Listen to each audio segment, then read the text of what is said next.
the organization of human life, its systems of communication and systems of control are extended more and more and more in just the same way, for example, that by assimilating the minerals out of the soil and the rays out of the sunlight, a plant like a fern grows and grows and grows and extends its form. And in this way, its organization prevails. Now then, you see, if you take this task of what we call the conquest of nature, the task of making order victorious over chaos or randomness, if you take this seriously, you will look upon it as warfare.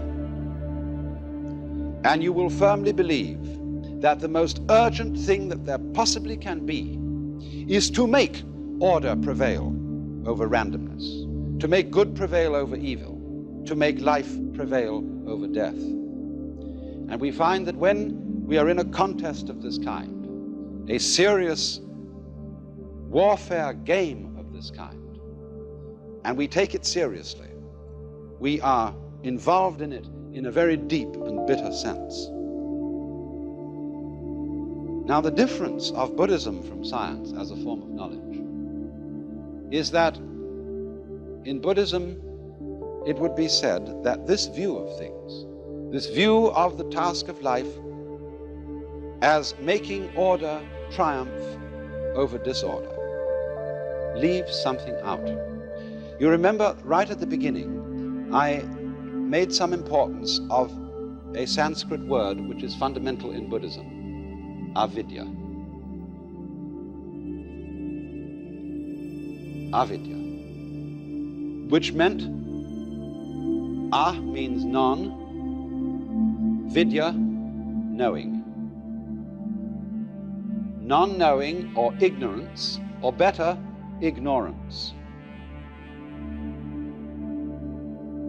Ignorance, in other words, leaving something out of account. And I want to use a familiar illustration to show in what way we ignore.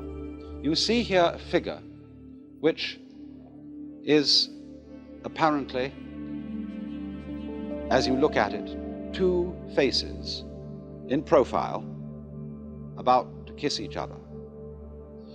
Now, if we draw back a little from those two faces, we can see on the white area in between them the form of a cup.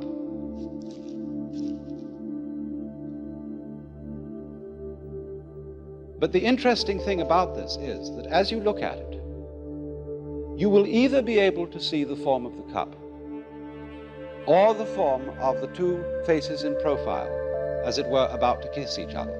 You can alternate them between them very rapidly, but you will not be able to see them both that way at the same time. In other words, either the white must be the background and the black the figure on the ground, or else the black must be the background and the white cup showing up on it. And so in this way, we are unable to see, really, we can think it. After a while, we can get accustomed to the idea that the figure and the ground, the black and the white, are mutually necessary to each other. In that figure that I showed you, you could say both the cup with the stem and the two faces are there. But our ideas about them, our concepts, are mutually exclusive, and we cannot see them both at the same time. And in the same way, in this figure that I drew, we either see the sawn-off stumps or the bear claws. It's difficult to see this figure both ways at the same time. And so, also, just as we see one and not the other, so we identify ourselves. After all, when you're looking at the white figure in that illustration, which is the cup, you, as it were, identify with the cup.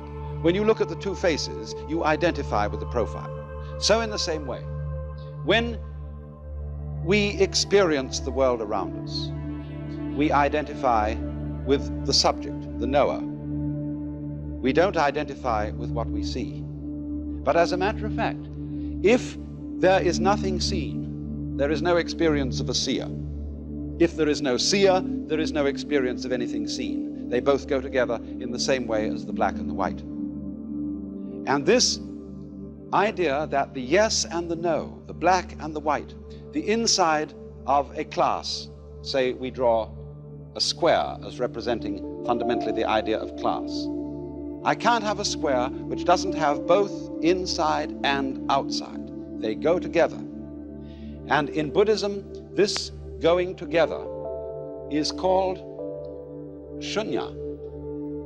Although this is often translated void, it means that the inside of the square cannot exist, is void without the outside, the subject without the object, the black without the white. And this, of course, is represented in this fundamental Chinese figure of the yang, or the positive principle, and the yin, or the negative principle, like two fishes, constantly circulating, going round and round and round and round in the alternations of life. Now, the question is, are these two fishes involved in a fight? Is the white one eating up the black one, and the black one trying to eat up the white one? If that is the situation, then of course, life is fundamentally nothing but a grim contest. If this one up here is the good fellow, and this one is the bad fellow, if this is order and this is chaos, then a fight goes on between them. And that's largely the way in which our technology has interpreted man's situation as against nature. This is man, the white, the good fellow. This is nature, the dark, the bad fellow. And the white one has got to eat him up. But what happens if the white fish succeeds in eating up the dark fish? The white fish disappears as well as the dark one, because the white one is only there in relation to the dark. So then, if these two fishes, as it were, wake up, if this one wakes up and this one wakes up, which is called awakening in Buddhism, they realize they're one. In other words, they go together. They're inseparable from each other. And this realization is that experience, which is called in Zen Satori, or in Buddhism, Bodhi, awakening. This sudden dawning on our consciousness that life is not really a contest to make yes triumph over no, to make the positive triumph over the negative. The two sides go together. And then one sees in this strange way that underlying all that is negative in the world, all that is in a way painful and evil, there is a kind of necessity to it. It goes with the good. It is necessary for the good. Disorder is necessary for the manifestation of order, just as you must have, say, a black background to show up a light figure. And then when one sees that, a profound transformation takes place in one's attitude to the world. That is to say, instead of looking upon life as a contest, it becomes a dance, it becomes a game. One doesn't withdraw from it, one doesn't stop living, but one goes into the game so that these revolving fishes are no longer trying to eat each other, but they're just going around dancing, having the biggest fun in the world. So then, must we have fixed in our minds the idea that all the forms and patterns of nature are simply methods of attack or defense, that they're devices for camouflage, that they're simply lures for sexual attraction or other utilitarian purposes? Or can we see in them a dance, a joyous cosmology?